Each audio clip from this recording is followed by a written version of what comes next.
Biraz bozuldu. Yes. Later the demonstration bozuldu. Seçtiğiz para startında. Start de madame background को सारा ना भी. सही जगह पे शुरू करेंगे. Today we will discuss about the structure of DNA. Means deoxyribonucleic acid.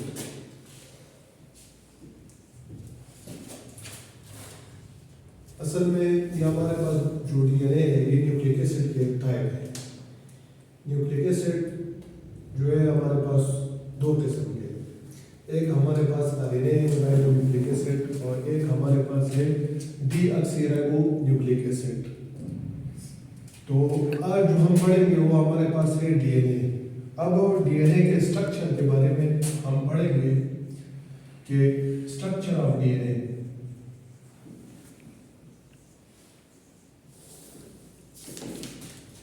इसके बारे में जो पहले हमारे पास दो साइंटिस्ट थे, एक का नाम था फ्रैंकलिन और दूसरे का नाम था विल्सन. उन्होंने डीएनए, एक्सरे, डाइफ्रैक्शन,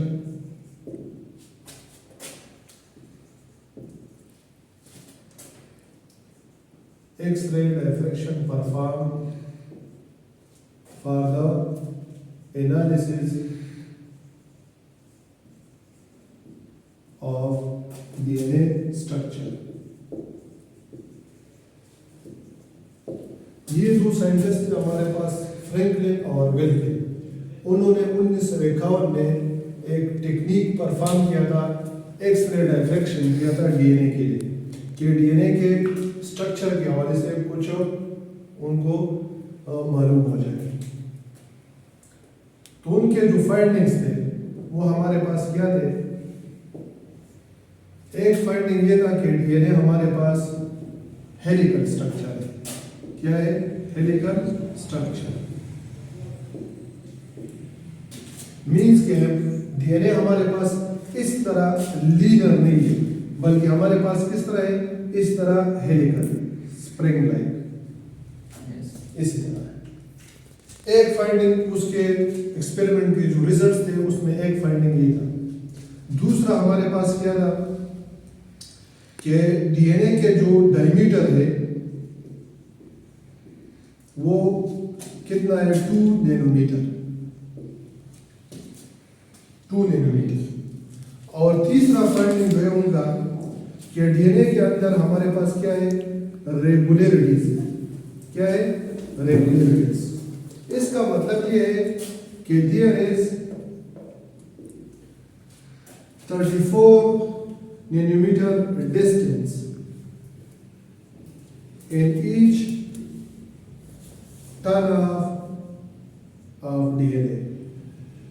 यानी डीएनए के जो हमारे पास ये जो मुख्तलिफ टर्म्स है आपके पास, इससे लेकर यहाँ तक जो फासला है, डिस्टेंस है, वो हमारे पास कितना है? 34 नैनोमीटर. Yes sir. Yes. ठीक है. उसके ये कुछ फाइंडिंग्स थे. उसके बाद जो दूसरा जो हमारे पास मॉडल है वो हमारे पास है Watson and Crick DNA scale model. दूसरा हमारे पास मॉडल ये है. ये 1951 में उन्होंने एक्सपेरिमेंट परफॉर्म किया था, एक्सरे डाइफ्रैक्शन टेक्निक. और फिर वाटसन और क्रिक ने 1953 में 1953 में उन्होंने इस मॉडल के बेस पे उन्होंने ये मॉडल पेश किया था, डीएनए स्केल मॉडल 1953 में. लेकिन उसका जो बेस था वो हमारे पास ये था, एक्सरे डाइफ्रैक्शन जो है ये मॉडल उसका बुनियाद था. Propose by Watson and Crick in 1953. According to this model, that DNA consists of two polynucleotide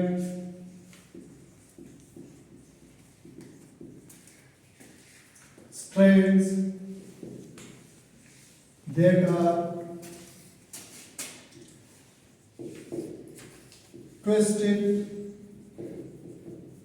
and anti-parallel.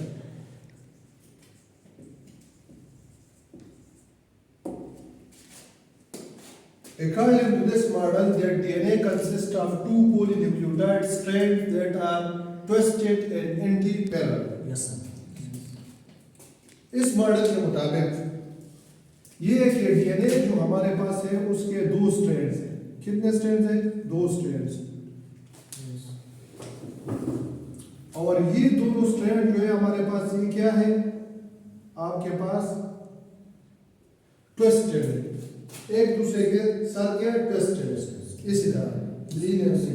और फिर हमारे पास क्या है? एंटी पैरेलल, कि एक का डायरेक्शन इस साइड पे तो दूसरे का डायरेक्शन किस साइड पे? इस साइड पे। फॉर एग्जांपल इसका ये है तो ये दूसरे का हमारे पास कैसा? इस तरफ है। समझ में आ रही बात? Yes, sir. दोनों पैरेलल है लेकिन हमारे पास क्या है? एंटी है। जिस तरह ये मार्कर है, एक का साइड इस साइड पे तो दूसरे का इस साइड अपोजिट। Yes, sir. ठीक है। Yes, sir. और फिर उन्होंने दूसरी बात ये फाइंड की कि उसके अंदर जो हमारे पास बेसिस है, nitrogenous basis, Yes, sir. There is a complementary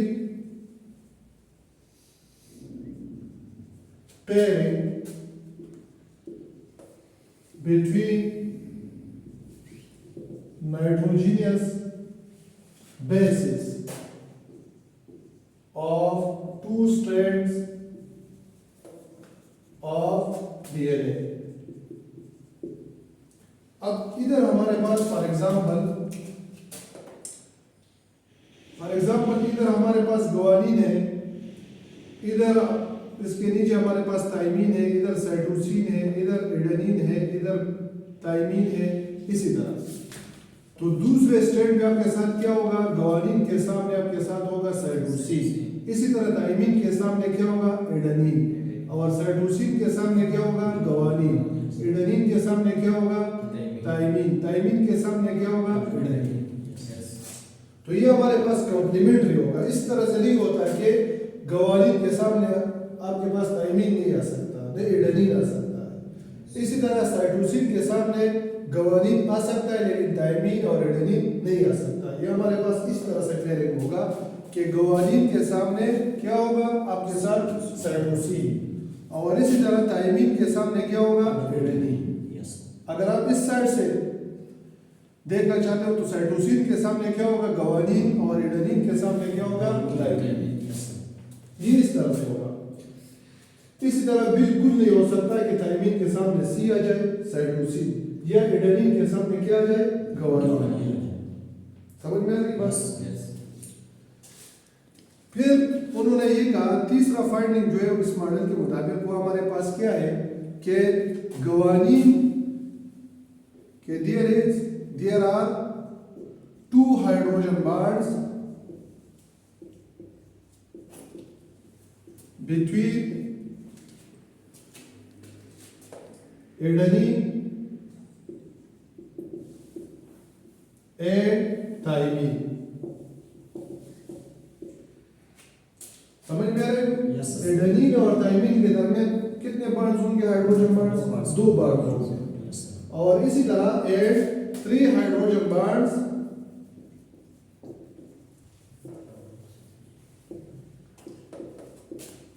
between guanine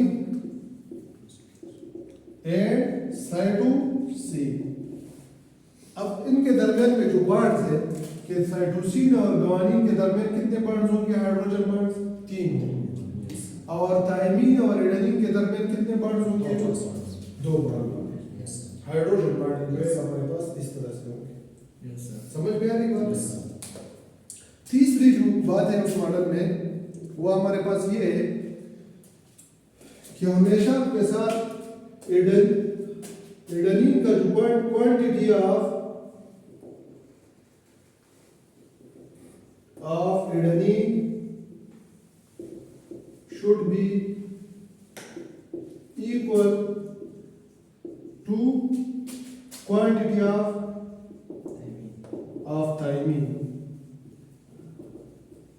ठीक है कि जितना अगर आपके साथ जितना क्वांटिटी है आपके पास एडेनिन, फॉर एग्जांपल एडेनिन हमारे पास 5 है तो आपके पास थायमीन भी 5 होगा। इस तरह से नहीं हो सकता कि एडेनिन 5 है और थायमीन आपके पास 4 हो। इसी तरह ग्वानिन की क्वांटिटी बराबर होगी किसकी? साइटोसिन की। And quantity of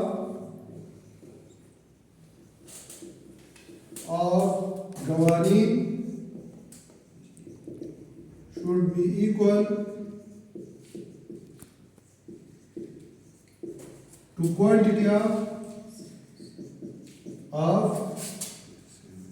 cytosine. ठीक है? Yes sir. तो ये 3 बात उसमें है। ठीक है? Yes, sir. अब उसका स्ट्रक्चर हम डिटेल से पढ़ेंगे।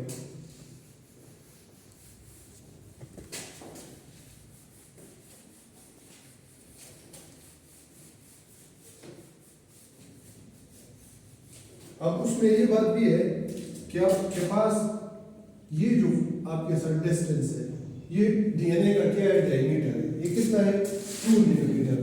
कितना है? 2 मिलीमीटर। ठीक है? कितना है? 2 मिलीमीटर।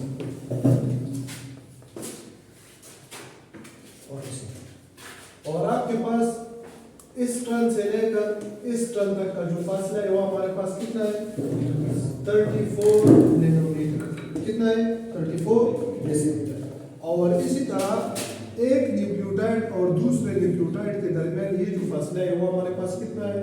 वो हमारे पास है 0.34 नैनोमीटर। कितना है? 0.34 नैनोमीटर। ठीक है? अब उसका डिटेल स्ट्रक्चर हम पढ़ेंगे। अब डीएनए जो है हमारे पास ये क्या है? पॉलीन्यूक्लियोटाइड, एक पॉलीमर है और उसका जो यूनिट है वो हमारे पास क्या है? न्यूक्लियोटाइड है। क्या है? न्यूक्लियोटाइड। बहुत सारे न्यूक्लियोटाइड आपके साथ कंबाइन होते तो क्या बनाते हैं? डीएनए बनाते। ठीक है? पॉलीन्यूक्लियोटाइड यानी आपके साथ बहुत सारे आपके साथ न्यूक्लियोटाइड्स कंबाइन होके आपके साथ क्या बनाते हैं? डीएनए बनाते हैं। एक न्यूक्लियोटाइड है। अब फॉर एग्जांपल ये हमारे पास एक स्ट्रैंड है,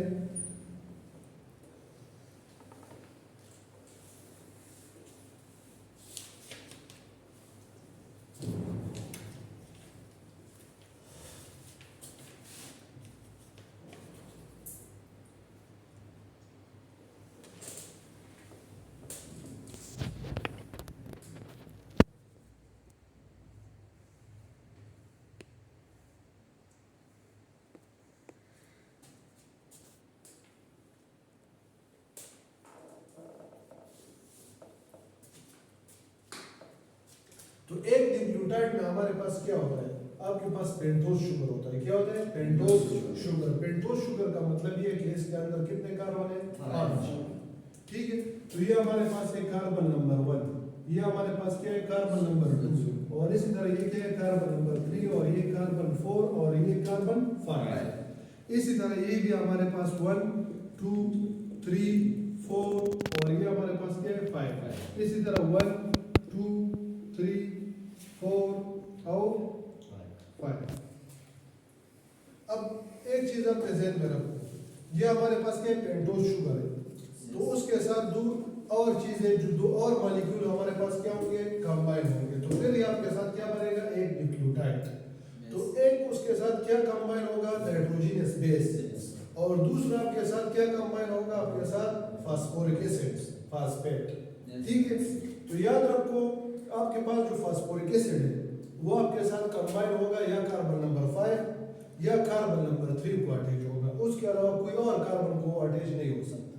phosphoric acid always attaches to carbon number 5 or carbon number 3. It never attaches to other carbon such as carbon 4, carbon 2 या carbon 1. And nitrogenous base always attaches to carbon number 1। Nitrogenous base जो है वो आपके साथ हमेशा carbon number 1 पे attach होगा। तो ये फार्मूला अपने ज़हन में रखना, ठीक है। तो अब हमारे पास इधर हमारे पास क्या है, फॉर एग्जांपल मैं इधर एडेनिन अटैच करता हूँ। क्या अटैच करता हूँ? एडेनिन।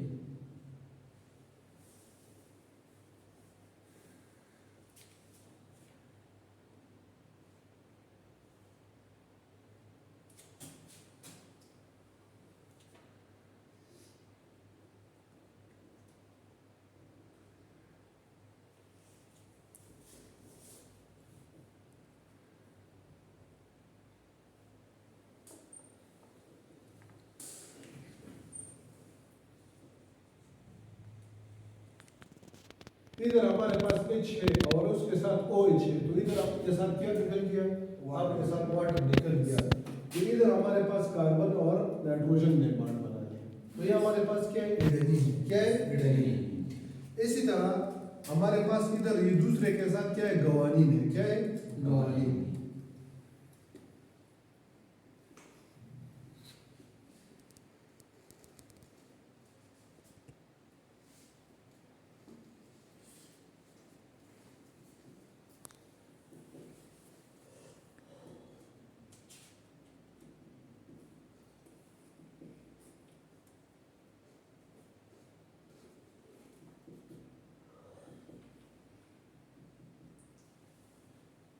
तो इस तरह ये कार्बन और नाइट्रोजन ने बॉन्ड बनाया है। समझ में आ रही बात? Yes, sir. अब ये हमारे पास क्या है? एडेनिन है और ये हमारे पास क्या है? ग्वानिन। तो एडेनिन के सामने क्या होगा? थाइमीन। तो इधर आपके साथ क्या है? ये जो दूसरा स्ट्रैंड है, मैंने आपको कहा था ये एक दूसरे के क्या है? एंटी पेयर है। तो उन्होंने 180 डिग्री पे क्या है? रोटेशन किया है। इस न्यूक्लियोटाइड में क्या किया? उसका ऑक्सीजन इधर है, वो किधर आ गया? इधर आ गया। जी सर। ठीक है, उसने 180 डिग्री पे क्या किया? रोटेशन किया। तो इसका मतलब है कि कार्बन 1 ने भी इधर रोटेशन किया, इस साइड पे आ गया। समझ में आ रही बात? तो इधर हमारे पास क्या है? कार्बन 1 2 3 4 और ये क्या है? 5। इसी तरह ये कार्बन 1 2 3 4 और ये हमारे पास क्या है? 5। इसी तरह 1 2 3 4 और ये हमारे पास क्या है? 5। जी सर। ठीक है। अब इधर हम क्या बनाएंगे? कार्बन 1 के साथ इधर भी नाइट्रोजनस बेस लगेगा। समझ में आ रही बात? Yes, तो इधर एडेनिन है, तो इधर क्या होगा? थाइमीन। तो इधर क्या आएगा? थाइमीन।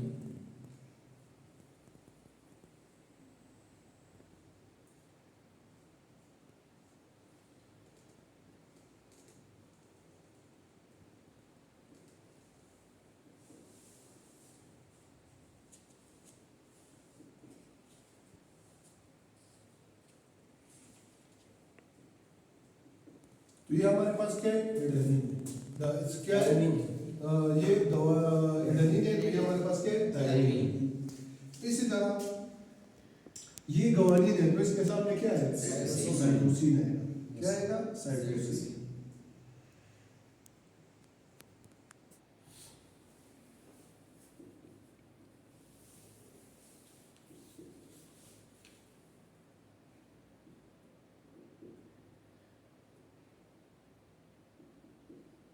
तो ये हमारे पास क्या है? साइटोसिन। इधर CH नहीं है, CH3 है। ठीक है। तो अब फॉर एग्जांपल इधर क्या है? इधर हमारे पास फॉर एग्जांपल फिर आपके पास क्या है? एडेनिन है या जो भी है, फॉर एग्जांपल एडेनिन है।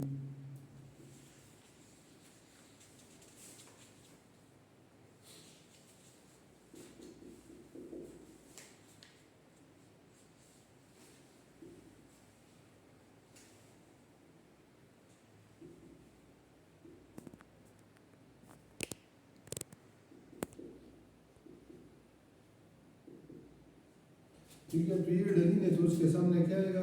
फिर इसी तरह से थाइमीन आएगा।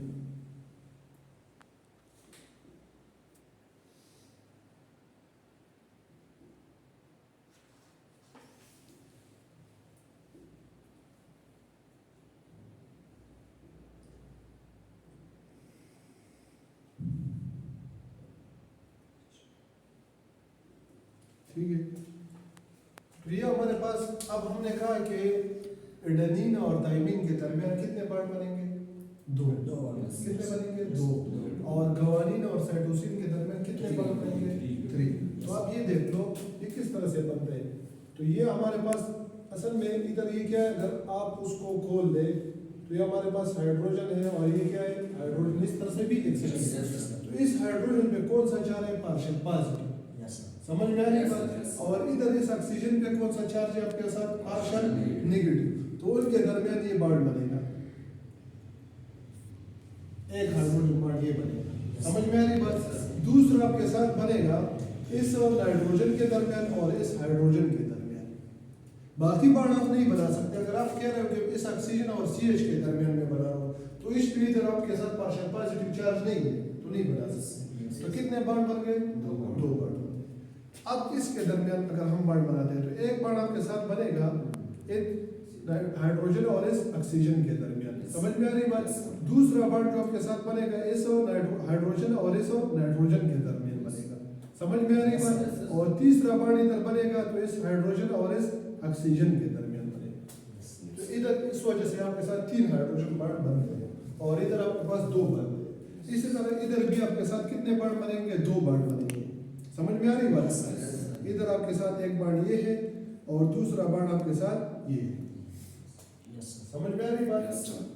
तो ये आपके साथ इस तरह से बॉन्ड बनते हैं। अब हमारे पास क्या है? मैंने आपको कहा था कि हमारे पास फास्फोरिक एसिड है। तो फास्फोरिक एसिड आपके साथ कार्बन नंबर 5 पे अटैच होगा। समझ में आ रही बात? तो इधर आपके पास ये है और फिर आपके साथ जो बनेगा कार्बन नंबर 3 के साथ इधर अटैच होगा। समझ में आ रही बात? और इसी तरह इधर कार्बन 5 के साथ। समझ में आ रही बात? और आपके साथ इधर जो आपके साथ है वो इस तरह से बॉन्ड बनाएंगे। समझ में आ रही बात? और आपके साथ इधर OH ग्रुप तो है। अब जितने भी नीचे जाएंगे तो आखिर में आपके साथ क्या रह जाएगा? कार्बन नंबर 3 जो है ना वो आपके साथ ग्रोइंग रीजन है, ये आपके साथ इस तरह से खाली रहेगा। और दूसरे साइड पे आपके साथ क्या है? कार्बन नंबर 5 जो है ना वो आपके साथ ऑक्युपाइड है, फास्फेट ग्रुप उसको अटैच है। तो उसको हम क्या लिखेंगे? 3 प्राइम। क्या लिखेंगे? 3 प्राइम, क्योंकि इधर आपके साथ OH है, इधर एक और फास्फेट भी अटैच हो सकता है। समझ में आ रही बात? तो इधर 3 है ना आपके साथ क्या है? फ्री है। और इधर आपके साथ क्या है? 5 है ना आपके साथ ऑक्युपाइड है। तो ये हमारे पास क्या है? 5 एड हो गया। क्या हो गया? 5 एड। तो ये जो स्ट्रैंड है हमारे पास ये क्या है? 3 to 5 है। क्या है? 3 to 5। अब दूसरे के इधर आप आ जाए तो इधर हमारे पास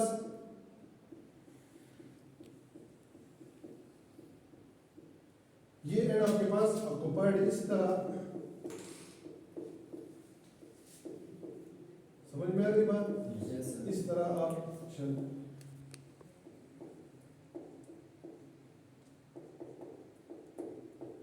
तो आपके साथ ये एंड आपके साथ क्या है? ऑक्युपाइड है 5 एंड। तो ये हमारे पास क्या है? 5 एंड हो गया। क्या हो गया? 5 एंड। और इधर आपके पास क्या है? OH ग्रुप है। तो इधर आपके साथ फास्फेट ग्रुप और भी अटैच हो सकते हैं अगर इधर आ जाए। तो आपके पास इधर आपके साथ ये एंड क्या है? फ्री है। तो ये हमारे पास क्या है? 3 एंड। क्या है? 3 एंड। तो ये हमारे पास क्या कौन सा स्ट्रैंड हो गया? 5 to 3। और वो हमारे पास क्या हो गया? 3 to 5। ये हमारे पास 3 to 5 है और ये हमारे पास क्या है? 5 to 3। समझ में आ रही बात? ये एक दूसरे की क्या है? Anti parallel. तो ये हमारे पास DNA का स्ट्रक्चर हो गया। अब उसके दरमियान जो आपके साथ फासला है वो हमारे पास कितना है? एक स्ट्रैंड और स्ट्रैंड के दरमियान ये जो आपके साथ डिस्टेंस है, डायमीटर, वो हमारे पास क्या है? 2 नैनोमीटर। और आपके पास इस न्यूक्लियोटाइड और इस न्यूक्लियोटाइड के दरमियान कितना फासला है? आपके साथ 0.34 नैनोमीटर। ठीक है। और आपके पास ये जो बॉन्ड है इधर फास्फेट ने इधर भी बॉन्ड बनाया और इधर भी बॉन्ड बनाया। तो इस वजह से इस बॉन्ड को हम क्या कहेंगे? फास्फोडाइईस्टर बॉन्ड। फास्फोडाइईस्टर बॉन्ड। क्योंकि एक साइड से उन्होंने कार्बन नंबर 5 के साथ बॉन्ड बनाया तो दूसरे साइड से कार्बन नंबर 3 के साथ। इस वजह से हम उसको क्या कहेंगे? फास्फोडाइईस्टर। यानी ईस्टर के 2 बॉन्ड इधर बने, एक कार्बन के साथ, कार्बन नंबर 5 के साथ, दूसरा कार्बन नंबर 3 के साथ, और फास्फेट ने बनाया। तो इस वजह से उसको क्या कहते हैं? फास्फोडाइईस्टर बॉन्ड। ठीक है। Carbon number